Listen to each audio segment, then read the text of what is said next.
With plenty of indie games lined up to be released in February, I want to showcase 10 great games coming out in early access. Hey guys, it's Cody with Indie Game Pulse, where we bring you the hottest indie games with the coolest memes. If you want to find out about the newest and best indie games, and hear genuine reviews from an indie game fanatic like yourself, click the subscribe button and notification bell to make sure you don't miss another video. Let's get into it. All games on this list will be available on PC via Steam throughout early access, but if other platforms are planned, I'll be sure to mention those as well. We start our list on a bit of a technicality because Snowtopia Ski Resort Tycoon was released on 3 days' notice in late January. This is a title that is especially appealing to me as it combines two of my favorite things, skiing and management simulators. You can build your own ski resort, complete with designing the slopes and chairlifts, and like any management sim, you need to make sure your volunteer ski patrol and staff can keep up with the needs of the customers. However, there is currently no currency management in the game. Instead, all your workers are volunteers, and the currency is their happiness and the enjoyment of your patrons. The game should be in early access for 1 to 2 years, during which the developers will be diversifying game modes by adding a campaign and level editor, as well as adding weather cycles, more skier profiles, and more building types. Here's to hoping this one continues to grow and doesn't turn to a pile of yellow slush. At number 9, we have Trashed, a top-down waste management adventure, some words I never thought I would say together. Although, I guess if there is a goat simulator, anything is possible. Anything's possible!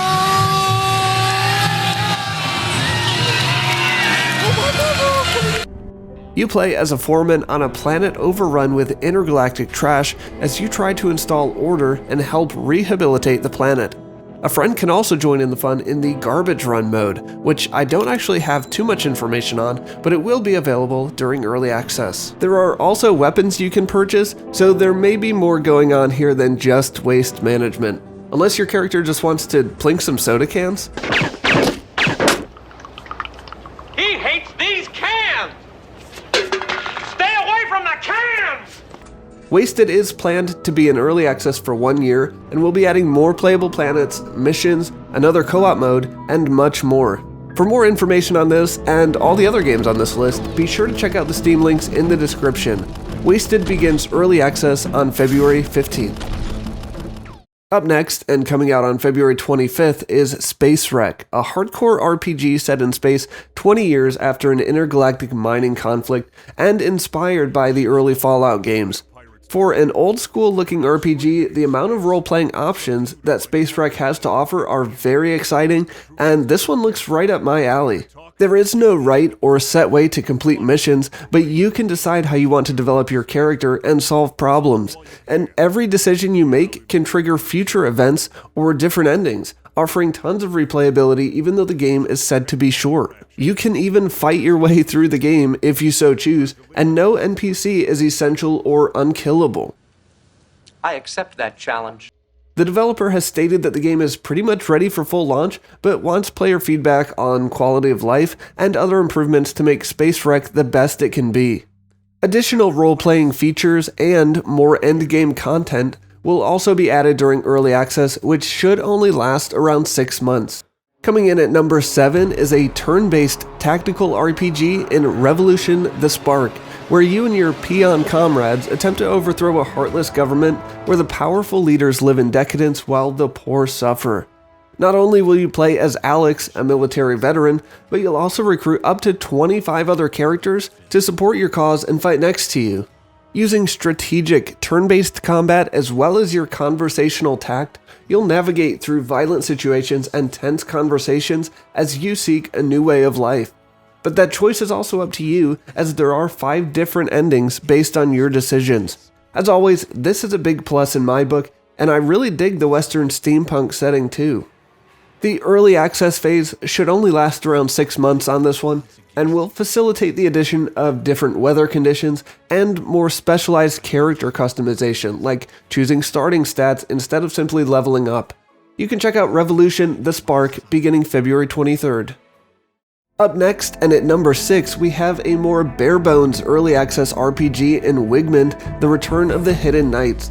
This fantasy world is rather incomplete in its current state, only having part of the 3rd chapter currently playable, with each new update to feature more chapters to piece the story and world together. But from the looks of things, this will be a world worth exploring, with it taking inspiration from the Anglo-Saxon and Celtic cultures. And the combat, at least on keyboard and mouse, will be gesture-based, meaning that you won't just be button mashing, but your mouse movements will determine your attacks and dodges too. As I mentioned, the early access time will be used to add additional chapters to the story, more locations to visit, and more items to discover and use. The game currently sits around 2 hours of playtime, but in full should take around 12 hours once everything is added. Wigmund, The Return of the Hidden Knights, will be available starting February 25th. And moving into our top half of the list, we have, you guessed it, another RPG. However, I don't think anyone will be confusing Goodnight Night with our last entry. It's coming to early access on February 16th and boasts typical RPG fare along with a healthy dose of dark British humor. So if action RPGs are your thing, but you want yours with tea and crumpets, maybe this is the one for you.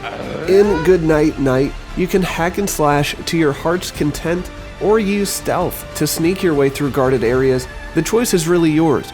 With lots of loot to find and manage, and a lovely art style, I think a lot of you old school RPG fans will already be falling in love with this one.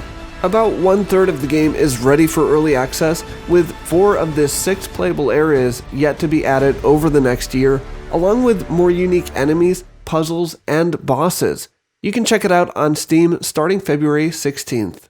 At number 4, and something quite different from anything I've seen in a long time, is Hellish Quart.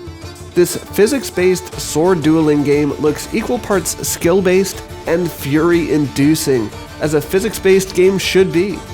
Using motion capture technology, the developer Kobold hopes to represent a realistic sparring experience, with players competing head-to-head or against AI in a best 3 out of 5 format.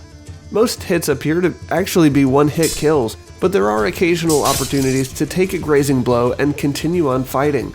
The game is about half finished content-wise, and the developer plans to use the next 1 to 2 years adding in more fighting styles and arenas, as well as improving the soundtrack and voice acting. I think this looks like a blast to play with friends, especially couch co-op or during a community stream. You can begin stabbing your friends in the back or front when Hellish Quart is released on February 16th. Coming in at number 3 is, you guessed it, one more RPG. Shores Unknown is a turn-based tactical RPG with a very appealing low-poly art style. You play as a leader of a crew of mercenaries, leading an uprising against the Iron-Fisted Crown, and exploring unknown lands in a vibrant world filled with loot and secrets to discover. Also of note is the turn-based tactical combat, which in this case is gridless, so you don't just feel like your characters are pawns on a chessboard. You can plan to use the landscape and environment to your advantage, and then watch how it plays out during the action phase as your characters carry out their orders.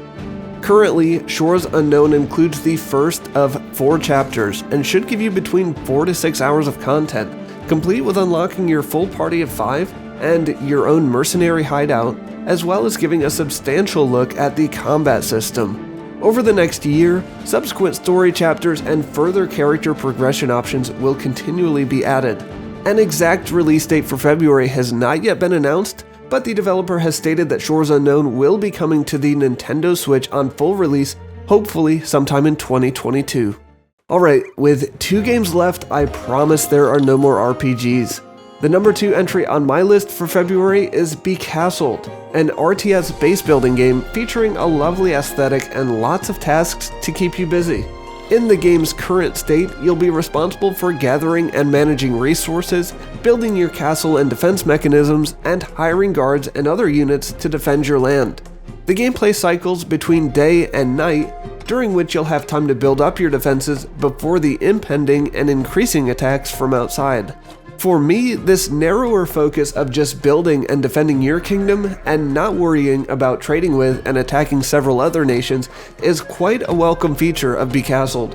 Over the next 1 to 2 years, the developer plans to add more variety of units and buildings, develop a campaign mode, and implement hero characters and magic elements. There's a lot to look forward to in Becastled, and you can start building your own kingdom on February 8th. And in our top spot, we have a game that I think many of you are already looking forward to, 30XX. This homage to the Mega Man franchise is a welcome sight to me, who grew up playing Mega Man X and other similar titles from back in the early Nintendo and Sega days. 30XX does add some roguelite twists, such as procedural generation to keep things interesting, as well as staying true to the permadeath of Mega Man. However, 30XX does allow you to turn off permadeath if you're looking for a little more relaxing version of the game.